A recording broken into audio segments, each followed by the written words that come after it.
Bienvenidos a una nueva mañana de radio. Estamos estrenando el 14 de febrero del año 2020, el día de San Valentín. Y usted podía pensar, todos estos días atrás, usted podía pensar que una feria de cacharritos electrónicos en Barcelona, pues a usted ni le va ni le viene. ¿Qué más le da a usted que está ahora, por ejemplo, subiéndose al tractor en Granada?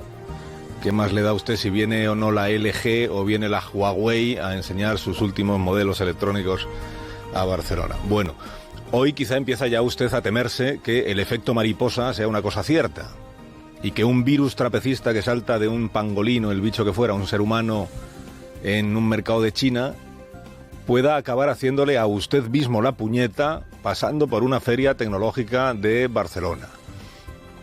No solo porque habrá escuchado ya usted que los 500 millones de euros que iba a recibir la ciudad de Barcelona por la feria se han esfumado. Le han hecho un agujero a los ingresos del Estado, que somos todos, y por tanto son menos ingresos, menos capacidad para utilizar ese dinero en otras cosas. No solo por eso, es también por el otro efecto mariposa, que es el del miedo. El miedo que puede ocasionarnos ahora daños en cascada en otros sectores económicos de nuestro país. Por ejemplo, en un sector tan principal como es el turismo. En otro sector tan necesario como es el comercio. El turismo, claro, la prensa internacional diciendo en España se suspende una feria por el coronavirus. Quien lee eso o escucha eso fuera de nuestro país puede pensar que es peligroso viajar a España por el coronavirus. Naturalmente que en España no hay ninguna epidemia de coronavirus. El mobile no se ha cancelado porque en España esté pasando nada, sino por el miedo a que una concentración de miles de personas, muchas de ellas empleadas en China, pudiera haber producido contagios. Pero ocurre que la realidad no siempre coincide con la percepción que muchas personas tienen de la realidad. El resumen de lo que ha pasado en los últimos días para muchos medios fuera de aquí es este: se cancela el mobile por el virus de España. En las redes sociales, principal vehículo de intoxicación informativa de nuestro tiempo, de las redes sociales mejor ni hablamos. Ahí está la conspiranoia desatada. Enteradillos de medio pelo presumiendo de destapar lo que los medios sumisos al sistema ocultamos a la gente. Bueno, al final este es el temor que tiene el gobierno y no solo el gobierno. El temor es que esta historia del virus acabe desbaratando el horizonte económico que tenemos, que ya de por sí es un horizonte económico flojito y renqueante. De ahí que el gobierno, con más voluntad que eficacia, esté diciendo que si no hay mobile aquí, no es porque tengamos un problema sanitario. Nuestro país tiene una situación francamente controlada, de gran respuesta, pero bueno, podemos entender que por otras razones hayan decidido esa cancelación, pero desde luego no por razones sanitarias en nuestro país. Claro, ¿cuáles son las otras razones? Pues según la organización del mobile, la razón fundamental es que la feria se iba a quedar en tan poquita cosa si no venían las grandes firmas, que era mejor no degradar la feria internacional. Y también que, agarrándose a que el culpable ha sido el virus, intentan no tener que soltar mucha viruta, mucho dinero en indemnizaciones. Bueno, Ada Colau, que cuando era activista contra el sistema veía en el mobile una conjura de las perversas multinacionales que se forraban a costa de Barcelona, ahora se declara dolida, claro, por el revés que sufre su ciudad, y confía a la alcaldesa en que estas compañías tan pintonas quieran seguir dejándose su dinero aquí el año que viene. Evidentemente que nos preocupa y que los próximos días vamos a escuchar cuál es la situación de los sectores más afectados. Todas las administraciones vamos a ir juntas a escuchar a todos los sectores que puedan estar afectados y acompañar pues esas posibles afectaciones y a minimizarlas en lo posible. La alcaldesa afectada, que todo el tiempo dice afectaciones en lugar de decir efectos. Los efectos de la cancelación, las afectaciones. Al final, la revolución de Ada Colau en Barcelona, la revolución de los comunes, resulta que era agradar a las grandes corporaciones empresariales que invierten en esta ciudad española. Es decir, lo mismo que hicieron todos los alcaldes anteriores a ella. Bueno, ¿y entonces qué es Juan Guaidó? Le preguntaron a la ministra de Exteriores, González Laya, ayer en Nueva York. El señor Guaidó es dos cosas a la vez. Un presidente encargado, título que le ha reconocido una parte importante de la comunidad internacional, incluido España, pero a la vez es el líder de la oposición en Venezuela. a gusto con la pregunta no se la vio a la nueva ministra de Exteriores, digamos. Ni la primera vez que se la hicieron los periodistas, ni sobre todo cuando se empeñaron en seguir preguntándole. Yo he dicho todo lo que tenía que decir con respecto a Venezuela. ¿Para España sigue el señor Guaidó siendo la persona ideal para liderar este...? He dicho todo lo que tenía que decir con respecto a la persona de Juan Guaidó. Sobre Venezuela, para terminar, creo que fue una decisión acertada, ministra, permitir... He dicho todo lo que tenía que decir sobre Venezuela. Está cada vez más harta la ministra. He dicho todo lo que tenía que decir, ya está bien, no me lo pregunten más. Bueno, rompamos una lanza por la ministra de Asuntos Exteriores, porque lo que está diciendo es la verdad. Guaidó es el presidente encargado de Venezuela. ¿Qué significa que es el presidente encargado? No es que sea un cargo que se ha creado específicamente para Guaidó, como dice la ministra.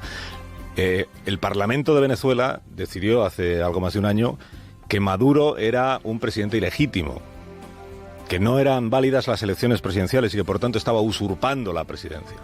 Y se agarró a la Constitución de Venezuela, que dice, en ausencia de presidente de la República y hasta que haya unas nuevas elecciones, se encarga de la presidencia el presidente del Parlamento, que en aquel momento era Juan Guaidó. Por eso se le llama el presidente encargado. Pero tiene razón la ministra cuando dice que presidente encargado es un título que a día de hoy carece de poder real, porque el poder lo sigue teniendo Maduro. Porque la transición que se creía posible hace un año, dando apoyo a Guaidó y confiando en que eso acelerara el desmoronamiento de Maduro, no ha llegado a producirse. Por eso lo que hay que preguntarle ya al gobierno de España, siendo verdad lo que dice la ministra de Exteriores, no es qué es Guaidó para el gobierno de España, sino qué es Maduro para el gobierno de España. Para usted, presidente Sánchez, ¿Maduro qué es? Porque el motivo de reconocer a Guaidó hace un año fue que a Maduro se le consideró un usurpador de la presidencia venezolana, del poder. A él y a sus ministros, empezando por Delcy Rodríguez. La mochila esta con la que ya cargará para siempre el ministro José Luis Ábalos.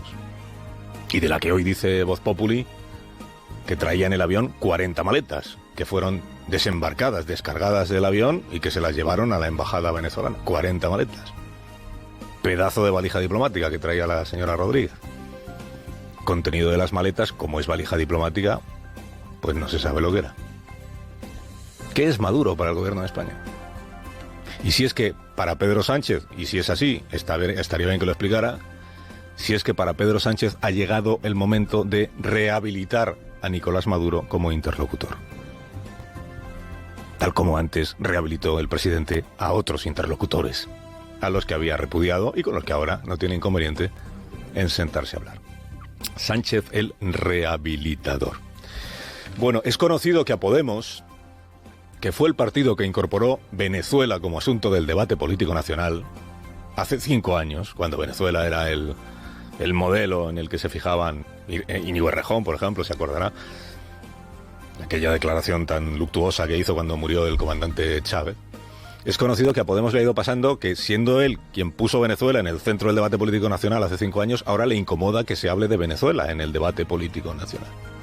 Y por eso utiliza ahora el vicepresidente Iglesias, que cada vez va siendo un político más convencional, y desde que está en el gobierno, y le cuento, utiliza uno de los trucos más antiguos y más manidos de los gobernantes, que es despachar aquellos asuntos que le son incómodos al gobierno, acusando a la oposición de no entender cuáles son los temas de los que de verdad hay que ocuparse. En un contexto en el que se ha suspendido un congreso muy importante en Barcelona que tiene consecuencias económicas notables, en un contexto en el que se está hablando de que por fin en España haya una ley de eutanasia que permita a cientos de miles de ciudadanos terminar con dignidad días muy difíciles. Creo que mientras la derecha política y mediática sigan obsesionados con Venezuela, habrá gobierno progresista para unos cuantos años. Pues esto es todo lo que se le ha ocurrido al gobierno hasta ahora para apartar de su camino los temas que le molestan. O decir que no es en realidad de esto de lo que hay que hablar, o decir que hay asuntos sobre los que los partidos políticos no deben debatir, que este es el segundo ejemplo de la mañana. El caso de la prostitución de menores que se investiga en Mallorca. Y que el PSOE y Podemos, que gobiernan Baleares, dicen que no puede ser objeto de una investigación parlamentaria porque para eso ya está la Fiscalía. O sea, creo que es legítima la pelea política con determinados temas y creo que con otros temas no.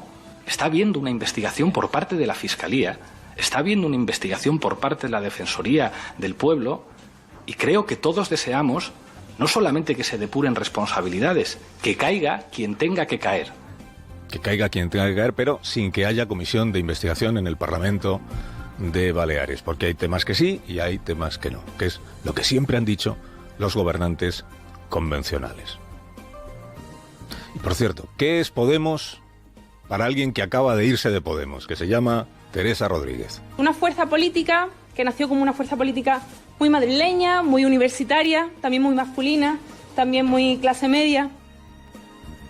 Un partido masculino, universitario, madrileño y de clase media.